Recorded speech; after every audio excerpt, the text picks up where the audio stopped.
السلام علیکم ورحمۃ اللہ. وعلیکم السلام ورحمۃ اللہ وبرکاتہ. خیریت سے ہیں؟ ٹھیک اللہ ٹھاک. تعالیٰ واقعی میں ہم پہ اللہ کرے مہربان ہو. اللہ ایسا ہی کر دے جیسا بول رہے ہیں. اللہ آپ کو استقامت دے. ایسا کیا ہوا ہے.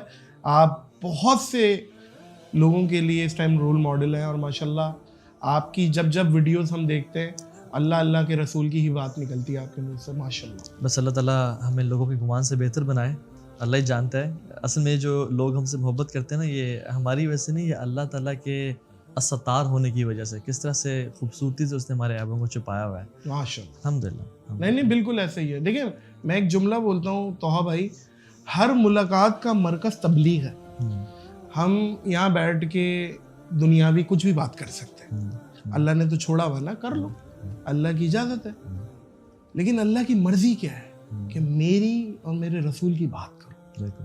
تو ہر ملاقات کا مرکز تبلیغ ہے. اور یقین جانے ایک حدیث ہے کمال کی، جس میں آپ فرمایا کہ اگر کوئی بھی گیدرنگ آپس میں لوگ بیٹھتے ہیں نا اور گپ شپ تو لگا لی، بٹ اللہ اور اس کے رسول کا ذکر نہیں ہوا، وہ گیدرنگ ان کے لیے قیامت کے دن حسرت کا باعث بنے گی. اللہ اکبر، اللہ اکبر. سو یہ ہم سب کی رسپانسبلٹی ہے کہ ہر گیدرنگ میں کم از کم ایک چھوٹی سی بات ہم کر لیں تاکہ وہ ہمارے لیے ریگریٹ کا باعث نہ بنے. بے شک بے شک. اچھا بردر، حولیہ دین پھیلانے والوں کا ہم بچپن سے دیکھتے آ رہے ہیں، جبہ امامہ اور ایک خاص ایک جس طریقے کا علماء کرام کا حولیہ ہوتا ہے. لیکن آپ کا بالکل 180 نہیں 360 چینج ہے. آپ ایسا لگ رہا ہے ابھی ہاکی کا میچ کھیل کے آ رہا ہے. تو یہ کوئی خاص وجہ ہے کہ آپ مطلب اس طریقے سے ٹریک سوٹ پہ اور ٹی شرٹ جینس پہ ہوتے ہیں، اس میں زیادہ آپ کمفرٹیبل فیل کرتے ہیں، یا کیا کوئی آپ نے اپنا ایک اسٹائل رکھا ہوا ہے؟ اچھا 360 تو خیر وہ تو واپس ادھر ہی آ گیا لائن پہ. 180 تو چلے اپوزٹ ہے. نہیں میں لباس کے حساب سے بول رہا ہوں. صحیح. اصل میں دین میں جو ہے نا پرنسپلز بتائے گئے ہیں بہت ساری چیزوں کے، کہ لباس کے اصول کیا ہونے چاہیے. لباس زینت کا باعث ہونا چاہیے، ستر کو ڈھانپنا چاہیے، شرمگاہ کی حفاظت کرنا چاہیے اور سب چیزیں. تو اس میں کوئی ایک لباس طے کر دینا کہ یہی لباس دینی ہے، اس کے علاوہ کوئی نہیں ہے. شلوار قمیض سنت ہے تو کیا ثوب نہیں ہے؟ ثوب ہے تو کیا لنگی نہیں ہے؟ تو آپ صلی اللہ علیہ وسلم سے لنگی پہننا بھی ثابت ہے، ثوب پہننا بھی ثابت ہے. شلوار آپ صلی اللہ علیہ وسلم پسند کرتے تھے اس زمانے میں، لمبی قمیض اور شلوار. سو کہنے کا مقصد یہ کہ یہ چیزیں ایسی ہیں جو کہ شمائل مصطفیٰ میں سے ہیں، اللہ کے نبی کی عادات میں سے ہیں. سو اگر کوئی انسان اپنے آپ کو کورڈ رکھتا ہے اور اس نے کسی بھی طرح کا لباس پہنا ہوا ہے لیکن ہے کورڈ اور غیر شرعی نہیں ہے تو الاؤڈ ہے. اکثر لوگ کہتے ہیں کاش آپ سنت لباس پہن لیتے. تو بات یہ ہے کہ جب لباس اپنی پرنسپلز پوری کر رہا ہے تو وہ الحمدللہ لباس کا مقصد پورا کر رہا ہے. اور ہم اصل میں نا میں سمجھتا ہوں کہ انسان فیک نہیں ہونا چاہیے. ہم پہلے ہی ایسے تھے. دین میں آنے کے بعد ہم نے جب دین پڑھا تو پتہ چلا کہ یار یہ الاؤڈ ہے، اور جو چیزیں الاؤڈ ہیں ہمارے دین میں ہم نے اس کو الحمدللہ یوز کیا. اللہ پسند کرتا ہے بلکہ بے شک. جو چیزیں اللہ نے حلال قرار دی ہیں مستحب ہے، تم اس کو پہنو، استعمال کرو. کیونکہ میں ایک بات بتاؤں آپ کو نادر بھائی، بہت بڑا جو آبسٹیکل دین پہ آنے کا میرے لیے تھا نا کہ یار امامہ پہننا پڑ جائے گا، شلوار قمیض سفید پہننی، سفید ساکس، سفید سینڈلز، اور میں صرف گھر سے مسجد سے گھر آ رہا ہوں گا تو میری تو لائف بڑی چینج ہو جائے گی. لوگ کہیں گے یار مولوی تجھے کیا ہو گیا اور سب کچھ ٹھیک ہے. تو and that was the biggest obstacle for me کہ میں یار تو مولوی بن جاؤں گا. لیکن جب میں آنیسٹلی بتاؤں، جب میں دین کو پڑھنا شروع کیا نا، دین اتنا مشکل ہے نہیں.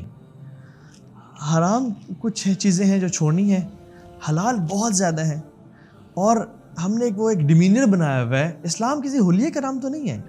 اسلام تو عمل کا نام ہے. سو ہم نے صرف اٹائر کو سمجھ لیا کہ یہ مسلمان ہے. Islam is not just attire, it's the actions. Words نہیں ہیں بلکہ عمل. تو یہ چیز میری مین ہے. باقی انسان اپنے آپ کو کورڈ رکھے، ماڈسٹ لباس ہو تو کچھ بھی پہن سکتے ہیں انشاءاللہ. ماشاءاللہ. وہ آئس بریکنگ مومنٹ بتائیں جب طوحہ ابن جلیل کو قبر یاد آئی، اللہ یاد آیا، اللہ کے رسول کے سارے ارشادات یاد آئے، سنت یاد آئی، فرمان یاد آیا، حکم یاد آیا، اور طوحہ ابن جلیل نے یہ فیصلہ کیا کہ اب سے میں نے زندگی اللہ کے رسول کی اطاعت میں ہی گزارنی ہے. وہ مومنٹ آپ ظاہر ہے آپ کا ایک، کیونکہ ہمیں پتہ چلا ہے آپ ایک رائڈر تھے اور آپ کا بڑا مطلب بائک چلانا، ریس لگانا، اور آپ کا یہ بھی ابھی بھی پٹی بندی بھی ہے ہاتھ میں. یہ بائک کا تو معاملہ نہیں ہے، یہ کیا ہے؟ یہ ہم کو پتہ ہے اسپورٹس میں کافی رہتے ہیں, تو یہ فٹ بال کھیلتے ہوئے میں گر گیا. اچھا فٹ بال کھیلتے ہیں. تو وہ آئس بریکنگ مومنٹ کب ہوا کہ آپ نے سنت رسول بھی سجائی ماشاء اللہ, تو وہ مومنٹ ذرا شیئر کریں. نادر بھائی آنیسٹلی بتاؤں, اللہ تعالیٰ نے زندگی میں بار بار کچھ نہ کچھ سائنس دیتے رہتے ہیں ہر انسان کو کہ میرے بندے تو غلط ٹریک پہ جا رہا ہے, واپس آ جا. کسی کی وفات سے, کسی کی طبیعت خراب ہو کے, بزنس میں لاس ہو گیا ہے, پیپر میں فیل ہو گیا ہے, کچھ بھی, تو مومنٹس آتے ہیں لائف میں. اور یہ جب میری زندگی میں کچھ ایسے مومنٹس آ رہے تھے, اس کے بہت سارے واقعات ہیں, تو میرے اندر سے نا ایک جنگ چھڑ گئی تھی کہ تم کچھ غلط کر رہے ہو, تم ٹھیک نہیں کر رہے, اور وہ راستہ ٹھیک ہے اور یہ راستہ خراب ہے. کیونکہ the first step to solve a problem is to know that is a problem. ہمیں تو مسئلہ یہ کہ پتہ ہی نہیں کہ پرابلم ہی نہیں لگ رہی وہ نا, ہم تو کہتے ہیں سب ٹھیک چل رہا ہے, سب اور یہ بہت خطرناک خطرناک بات ہے یہ کہ آپ کو گناہ سے لطف آئے اور مزہ آنے لگے اور گناہ کو گناہ ہی نہ سمجھے آپ, یہ بہت خطرناک بات. تو ہوا یہ کہ اندر سے جنگ تو چھڑ گئی تھی. بائکس ہمارے پاس تھے, میرے پاس اس ٹائم پہ بولوورڈ چاپر ایک بائک ہے سوزوکی کا, اچھا وہ ہم نے امپورٹ کیا ہوا تھا, تو وہ 666 ہے, وہ میرے پاس تھا. اور میرے کچھ کزنس بھی گھر پہ آئے ہوئے تھے. تو ہوا یہ کہ کزنس اور میں نے ایک ٹور پلان کیا ہوا تھا نردرن ایریاز کا. مجھے شدید فوڈ پوائزننگ ہو گئی, کزنس چلے گئے اور مجھ سے ناراض بھی تھے کہ تو نے ہمیں جوائن نہیں کیا. خیر جب وہ واپس آئے تو میں گلٹی بھی تھا کہ آل دا وے یہ ساؤتھ پنجاب سے آئے ہیں, میں ان کو جوائن نہیں کیا. خیر لانگ اسٹوری شارٹ, میری طبیعت خراب تھی اور میں نے کہا یار میں ان کو خوش کرنے کے لیے نا کہ یار چلو آئی کمپنی یو, چلتے ہیں کہیں نہ کہیں. ہم بائک سے بیٹھے, کزن کے پاس کاواساکی 1110 تھا, میرے پاس بولیوارڈ تھا. اللہ کا کرنا یہ ہو کہ جب نکل رہے تھے تو والد صاحب گھر میں داخل ہوئے اور کہا کہ اس طرح جا رہے ہو بھائی, کوئی ایلبو گارڈز, کوئی نی گارڈز, ہیلمٹ وغیرہ پہنو. وہ میں نے پہن لیے وہ ابا جی کے کہنے پہ. اور جب ہم نکلے راستے میں تھے تو ہماری تھوڑی سی یعنی ہم اسپیڈنگ کرنا شروع ہو گئے, اسپیڈ بریکر کراس کی اور ہمارے آپس میں ریس لگ گئی. بائی 3-4 سیکنڈ میں ہم 120-130 پہ جا رہے تھے. تو آگے سے ایک بائک والا نکلا, تو وہ اللہ کا بندہ بالکل ہی روڈ پہ آ گیا. ہم مین روڈ پہ جا رہے تھے, وہ بالکل سامنے آ گیا. تو بریکنگ کی آپشن کوئی نہیں تھی. میں نے کہا کہ اس کو میں سائڈ سے کراس کرتا ہوں. خیر وہ بالکل سامنے آ گیا, میں نے کراس کرنا چاہا. الٹیمیٹلی ہم زور سے نا بریکنگ اپلائی کیے بغیر اراؤنڈ 100 کی اسپیڈ پہ کولیپس کیا ہم نے. اور جب میں کھڑا ہوا تو میری یہ صورتحال تھی کہ میرے منہ سے خون کے فوارے نکل رہے تھے, میری زبان کٹی ہوئی تھی, میرا دان ٹوٹا ہوا تھا, میرا یہاں پہ بھی ایک بہت بڑا یہ دیکھ رہے ہیں یہاں پہ یہ کٹ ہے, یہ اس کی وجہ سے ہے. اور یہ بات منہ پہ کٹس تھے, اور جو میرے گوگلس تھے وہ منہ میں گھسے ہوئے تھے یعنی شیشے. اور میں جب کھڑا ہوا یہ دیکھا کہ یہ کیا ہو گیا میرے ساتھ, بہت بہت سیریس. تو کزن بھاگا ایمبولینس کو لینے کے لیے, کوئی گاڑی دیکھے. اور وہ جو ٹائم تھا نا نادر بھائی, I had a near death experience, an NDE, آپ گوگل بھی کر لیجیے گا, کہ جب انسان موت کو نا اپنے قریب سے دیکھ لیتا ہے.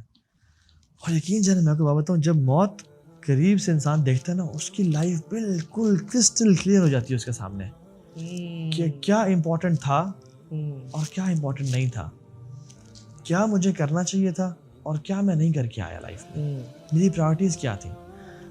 تو جب میں نے کہا تو میں مرنے لگا ہوں, تو میں نے کہا نہیں میں نہیں مروں گا آج.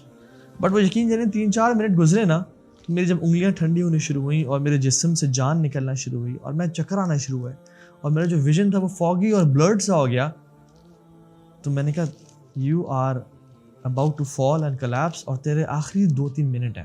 اچھا آپ کو یہ احساس ہو گیا کہ آپ یعنی احساس تو ہے نا, یقین آ گیا مجھے, یقین آ گیا کہ میں میری آج رات قبر میں گزرے گی, آج میں پہلی دفعہ فرشتوں کو دیکھوں گا اپنے سامنے اور مجھ سے وہ حساب لیں گے. وہ جو ریئلائزیشن تھی نا, اس میں کیا ہوا کہ نیکی میں یاد کرنے سے بھی سامنے نظر نہیں آ رہی تھی, اور سارے گناہ, وہ پارٹیز, وہ گرل فرینڈز, وہ گینگ فائٹس, وہ سب کچھ جو لائف گزاری تھی میں نے, وہ ٹھک ٹھک ٹھک کر کے فلیش بیک میرے سامنے آ رہا تھا. اور میں نے ایک دعا کی اللہ تعالیٰ سے, میں نے کہا یا اللہ اگر میرا اینڈ یہ ہے تو مجھے بس مٹی بنا دے, مجھے بس ختم کر دے یہاں پہ, میں جینا نہیں چاہتا, کیونکہ what is waiting for me ahead is far worse than what I'm suffering right now. تو میں نے کہا یا اللہ بس مجھے ختم کر دے. جب مجھے احساس ہوا میں ختم تو نہیں ہوں گا, تو پھر میں نے کہا کہ یا اللہ مجھے ایک اور موقع دے دے. اور میں بڑا چیخ اور چلایا دل میں کہ میرے ماں باپ, میرے وہ ریلیشن شپس, میرے دوست یار, میری بڑی گاڑی, بڑا گھر, مجھے آ کے بچاؤ. But you know what, no one came to help me out. اور دنیا ایسے منہ پھیر کے بھاگی جس پہ میں ریلائی کرتا تھا کہ یہ میری عزت کا مقام ہے. اور پھر آنکھوں سے ایسے آسمان کی طرف دیکھا, میں نے کہا یا اللہ سب چھوڑ گئے. جو قرآن تھا نا کہ دنیا دھوکہ ہے, وہ میں نے ایکسپیرینس کیا اس چیز کو. تو میں نے کہا یا اللہ اب تو ہی ہے, اور تیرے ساتھ تو میں نے ساری زندگی بغاوت کی ہے, یا اللہ ایک اور موقع دے دے, میں اس طرح مرنا نہیں چاہتا. اور وہ جو ایک پینک اٹیک تھا نا کہ میں مر رہا ہوں اور میں نے آج تک کوئی نیک عمل نہیں کیا اور میں دنیا سے جا رہا ہوں, that was the moment it changed my life. اور میں نے قسم کہی, میں نے کہا یا اللہ اگر تو ایک اور موقع دے گا نا تو میں انشاءاللہ یا اللہ تو دیکھے گا, میں اپنی ایفرٹ کروں گا کہ میں اس طرح کی زندگی دوبارہ نہیں گزاروں گا. واہ واہ واہ.